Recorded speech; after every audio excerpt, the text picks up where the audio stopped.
to say? What to say? That didn't take long, did it? I was only going to do the one video today, the one announcing Howard Cox joining Restore Britain. I said I had my doubts about him in that video, didn't I? But I thought, oh well, hang on, so long as he keeps his nose out of the business, let him get on with transport and let him play with his trains, and that would be fine. Anyhow, now he's out there being in Restore. There's lots of information coming out about him, about Howard and his family. Some of it is no doubt true, much of it is going to be false. I don't know if it's true about his wife and the Indian guy. I'm not going to speculate on whether that's true.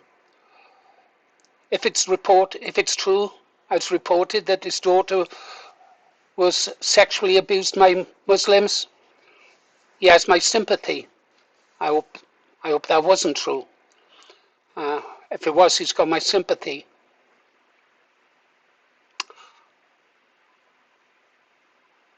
Anyhow, I'm just going to come out and say it. I don't like the man. I don't trust the man. It isn't just the fact of him supporting Israel and Islam. There are people out there with policies I'm diametrically opposed to, but I can still like them as a person and respect their opinion because I know them to be genuine in their beliefs. I'm not getting that vibe with Howard Cox. I just don't trust him one little bit. And having listened to him just speak on the Andrew Bourne show, that confirmed it. I think Rupert's made a mistake here. I think this man, despite what he says, will one day turn around and bite Rupert on his behind. He's already done work with the Conservatives and the Reform Party and Advance UK. Now he's moved over onto Restore.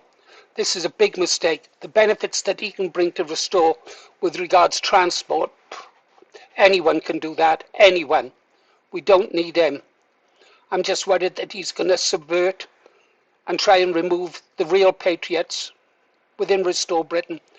Just listen to the first couple of minutes of this interview and then make your own mind up. I wouldn't trust for him, I wouldn't vote for him, and I wouldn't promote him in any shape or form. And I'm just waiting for him to pull the knife out and stick it into Rupert's back. And he will, mark my words. Please listen. Of all colours over one of Britain's most politically explosive issues, the cost of driving. He's the founder of Fair Fuel UK, the campaign group that says it's helped keep fuel duty frozen for 16 consecutive years and saved motorists more than 200 billion, can you believe it, pounds. He's built his reputation fighting what he calls the war on the motorist, opposing ULEZ expansion, low traffic neighbourhoods, the 2030 petrol and diesel phase out, and policies he's argued punish ordinary drivers. Wow, what an... Yeah, what a bloody intro. I could have read War and Peace in the time it took for him to read out our intro. Couldn't I? Couldn't I? Anyhow, wow, let's see what Howard Cox has to say. See if you agree with me at the end of this snippet of his talk. I'll leave a link in the descriptions and you can go judge the man for yourself. But personally, you know my feelings. Here we go. My nationalist senses are really tingling, guys. Let me know if you feel the same way about him after you watch this video. Introduction. I mean, I'm going to make one point about that. Yes, I've moved various parties, but frankly, I've not moved. They've moved from me. It's as simple as that. Well, I realise that, Hal, because I've been sort of part of that journey. You've been keeping me informed about are you in, are you out, more sort of hokey-cokey politics. Not long. Let's deal with this, though, because you've just been appointed, and congratulations. Restore Britain's transport spokesman, a great appointment, a long time coming, but fairly predictable. Not long ago, you publicly raised concerns about racism and radicalism around parts of the political movement associated with Rupert Lowe. What changed? Yeah, get on with it. It took you long enough. I don't. Oh, thank God, I'm not subscribed to this show. But thank you for the clip. I link it in the description. Whether anybody wants to go watch it, I don't know. It's very simple. A bit like when people criticise me for supporting Tommy Robinson. I went to talk to the person in prison for 2 years and sat with him for 2 hours, and I learned a lot more from the horse's mouth. And I've done the same with Rupert. I've known Rupert a fair time, and he was the only one that supported me on the day of my London mayoral election, for example. He's the only one that turned up. No one else from Reform UK came along to actually take a photograph from their iPhone. Not one soul turned up. And this was the biggest mayoral election in the country, and that I was standing on behalf of them, and they didn't turn up. The only person that did turn up was Rupert Lowe, and I was always forever grateful. I've always known him to be a great communicator, a great politician. He's a businessman who I respect, and watching him in Parliament, no one can actually deny that he is very, very effective. And you know what, with the child rape gang a report and all the other things, the reviews he's done and that sort of thing. I drove up about 2 weeks ago to his house up in Gloucestershire, his farm, and I sat down with him. We sat face to face, and I said, "Are you a racist?" And he said, I tell you what Rupert should have said. He should have told you where to go. He should have told you where to go.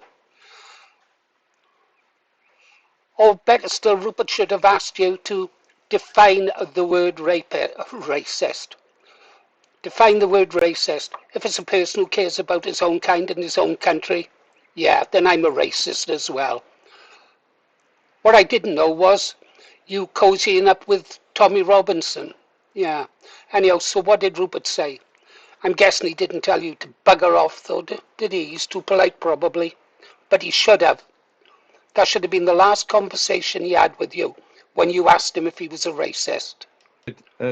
"Absolutely not. And why have you got these ethno-nationalists in your party?" Again, ethno-nationalists, I don't recognise that term, ethno. I recognise only the term nationalist. British nationalist, yeah. By definition, a British nationalist is white. You don't need to add on a rider, ethno-nationalist. Why have you got these ethno-nationalists in your party? Do you mean why have you got patriots in your party? Howard, absolutely no way are you going to win over the support of the patriots of this country. Nationalists, especially nationalists, will be looking at you now and thinking, this guy was a mistake for Restore Britain. Rupert has dropped the ball. By the way, if you want to see what condescending looks like, continue to listen. He said, "They're stupid little boys. Look, don't be. We are not. There's not a racist bone in any of our bodies." And they've said things. To quite honestly, they said stupid things. And if Rupert said that, if you said that they were stupid little boys, then shame on bloody Rupert. He should have defended his staff and defended the people who've rallied around him and pushed him to where he is now. Without those stupid little boys, Rupert would have advanced this party anyway. Now, I'm not having a go at Rupert here.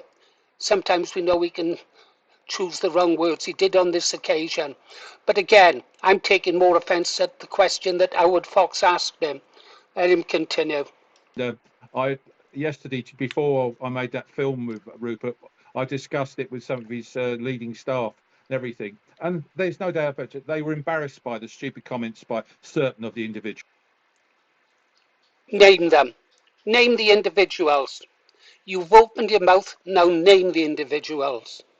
Name these stupid individuals. I don't want stupid individuals leading a political party I'm a member of and follow. And that has been laid to rest now. We're moving on. We've got good people. We've got, people like Henry Bolton. We've got Orla Millerhane.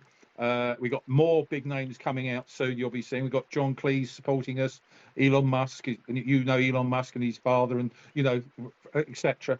At the end of the day, there's a lot of grown-ups now, a lot of adult people, and it's maturing into... Whoa there, buddy. A lot of grown-ups in there. For what is coming, you are going to need young, enthusiastic, fit, energetic young men, right? The more you speak, the less I like you, Howard. The less I like you. And there's going to be millions of us who probably feel the same way about you. You want to move on now, you put the dagger into those young men. Stupid young men. You put the knife in there now, but that's behind us. You've put the knife in and then move on. Oh, how convenient, how easy to do. Pity the assassins of Julius Caesar couldn't have said, well, we put the knife in, now we'll move on and forget about it. Well, we know what happened to those assassins, don't we? I can't report on him anymore, guys. I can't report on him anymore. I'll leave a link to the video in the description. Just fast forward quickly from Howard to where Howard Cox starts speaking. The longer he talks, the less you will like him. You've been listening to Paul Morris, the Green Arrow. Missing something out. See you on the next one.